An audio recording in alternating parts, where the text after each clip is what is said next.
Each story would have been a lot different if one event changed. The whole timeline would have been different. And this is what alternate timelines or universes are. They are a stream of time where events differed from the main timeline, the timeline of Dragon Ball Z and Dragon Ball Super. In those timelines, anything could have been different. Maybe Goku wasn't born or Vegeta didn't come to Earth. There's a lot of things that could have been different. And now we're gonna explore one of those timelines. A timeline where Goku was born as a female Saiyan. Here, a lot of events and a lot of characters are different than the main timeline that we know of. But the thing is, how will the story change exactly? How will Goku's character be? And what will the future hold in this timeline? This is the story of Dragon Ball Rebirth. And this is a fan-made manga. It's not canon, so don't take it as canon. And with that, our story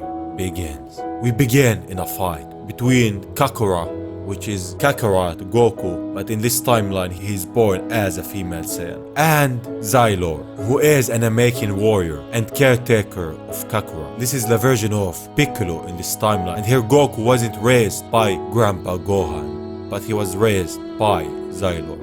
In their sparring, Kakarot loses against him. We see the similarities between her and Goku. Xylo says that you're overconfident and careless. You think you can win a fight with your brute strength. You'll be in for a rude awakening when you join the Universal Academy. And he's describing her the way we know Goku. He was careless and always thought that he can win, and in some situations he wasn't enough. His power wasn't enough. But she tells him that them Saiyans get stronger with every hit they take. And in this timeline she knows that she is a Saiyan. Xylo knows that about her. Then they call it a day. Meanwhile, on planet Sadala, we see what looks like Frieza and Frieza's brother, Cooler. They're sparring with each other. The one that looks like Cooler is training him. Now we know the name of the guy that looks like Frieza. It's Arctic. His brother Glacier gets behind him and knocks him down. He was training him. Now two female Saiyans enter the room. They are the queen of the Saiyans and her daughter. And we get to know that the mother, the queen, can transform to a super Saiyan. The way I see it from its looks, the princess is a representation of Vegeta from her personality and the way she acts. And we see that Glacier and Arctic are loyal to the Saiyan Queen, since she is a Super Saiyan and this timeline is different than the main one. Now we go back to Earth, where Kakura is sleeping and Xylo starts reminiscing about the past, saying, "It's been 17 years since I found you, abandoned alongside a lake, Kakura. I have no idea where you came from. Not even your fellow Saiyans have records of your birth. It is as if you just came into existence from nothing. Was it destiny that I found you? Were you given to me by the gods to nurture you into something great?" Celera seems to think so. Celera is the queen of the Saiyan. Regardless if you came from the heavens or not, you've grown into a capable warrior, though it wasn't easy. Now we go back to the past, to when Kakura, which is Goku, was young. I can't say I was prepared to raise a Saiyan infant, and you certainly didn't make it easy. You were fearless at a young age, even if it caused me to have a few panic attacks. If only you took your training a little more seriously, you'd probably be able to take me on by now. We see the difference between when he trained her and the time when Master Roshi trained Goku. However, he continues, you've still come a long way, and I have no doubt that you will one day become the strongest warrior in the universe. As we see a shot of her powering up, and we see the similarities between her and Goku. But here, she's wearing the Namekian wear, which means she's probably on planet Namek. But first, he will have to get her into the Universal Force Academy, which is in this timeline seems like the Galactic Patrol of some kind, or a school where they train martial arts from all around the universe. And from that point, a few weeks have passed. We see him training Kakura on a spaceship going to the Universal Academy. Kakura in this timeline is a lot like Goku in the sense she likes training and she wants to spar over and over again. And with that,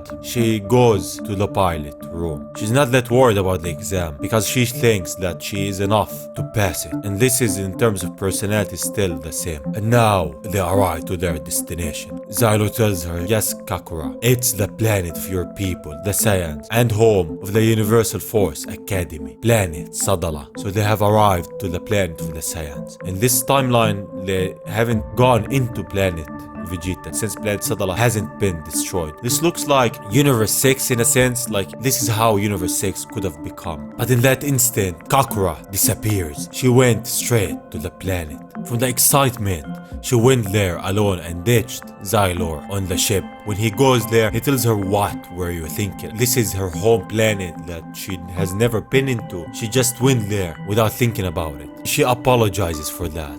And then they both go to the academy. The academy from the outside has the symbol of the 4-star Dragon Ball and the Dragon Ball of Ramba, Gohan. As they arrive there, Xylo tells her, Kakura, you're on your own from here. I have to meet with some old friends in the academy. I just want to let you know that I'm proud of you. Good luck, Kakura. This just shows how much faith he has in her. He wants her to become the strongest, and he has faith that with her power, she will become someday what she always wanted to be. She wants to train and she wants to get stronger. And this is exactly what this training and this academy will provide to her. In there, she meets two of the warriors who are gonna take the exam, Piera and Matu. She introduces herself to them and sits beside them. Also beside them is Celera, the princess of the Saiyans, and Arctic. Piera asks her, and who do you think you are, princess? She introduces herself as Princess Celera, the daughter of the queen of all Saiyans. Then the exam begins. They tell them that 80% of you will fail. And the instructions are simple. All of you will be teleported to your own scenario chambers, where you will be prompted to complete 4 phases of objectives. And then it really starts, as Kakura is teleported to a planet. There she has to defeat all of the Sebmans alone, as we see all of the Sebmans ready to fight her. She's also ready. On the other planets, Princess Celera is fighting also and winning against them. Arctic too. Kakura also says that this is easy. She's having no trouble in the first phase, as she fires an energy attack, taking them all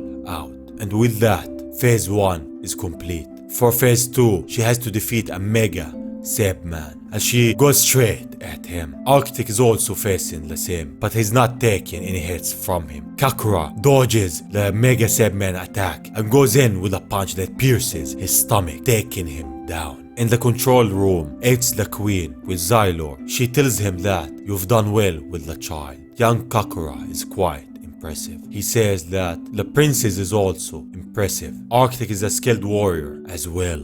They're all watching them and having great faith in them all. And now for the final stage of the exam, with phase 3, where they have to find the only survivor in this city and bring him back to safety. And Kakura knows how to read Ki and Life Force since she was trained by Xylo. Then she locates the soul. It's a dog. She goes towards him and picks him up. But as she flies, she's met with different kind of Sebmans, much stronger than the normal ones. When she runs away, she gets hit with a Ki blast. In the other scenarios, Arctic and Celera are fighting, trying to escape also. As Kakura gets up, she powers up and launches them all away. As she picks up the dog and rushes to safety, she arrives. But as she puts her feet down, the dog disappears. With that, the final phase will begin. As a robot comes down, she tells her, defeat me. You mustn't hesitate. As she goes in with a punch on Kakura's face, then with another one on her stomach, knocking her way back. She's too fast. When she's knocked back,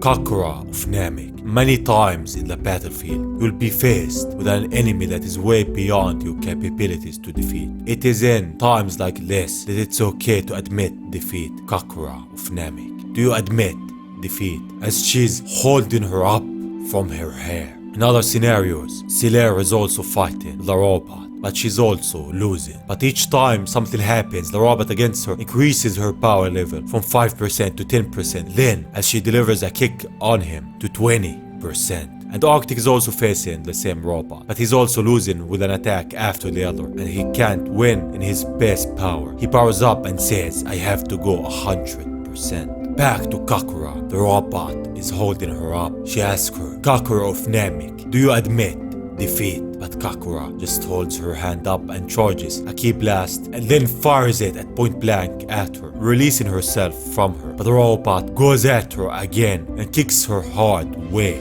back. From that attack, she's badly injured, but she's not gonna give up. She stands up even though she's bleeding. I won't give up.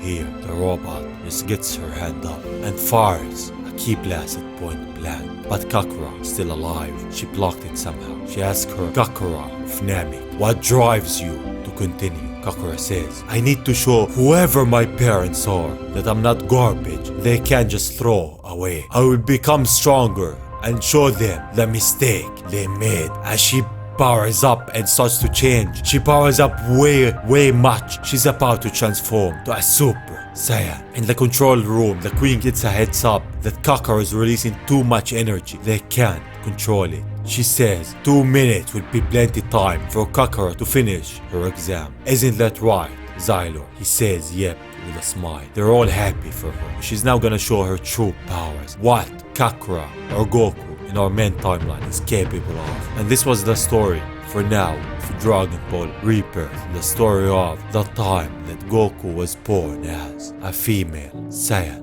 There is infinite possibilities to how an event can go, to how the universe can run. And in Dragon Ball we have alternate timeline where we see all those infinite possibilities. And this was the story of one of those possibilities. The story of if Goku was born as a female Saiyan and lived his life like that. Thank you for watching, and saying that, I will see you on the next one. Bye bye.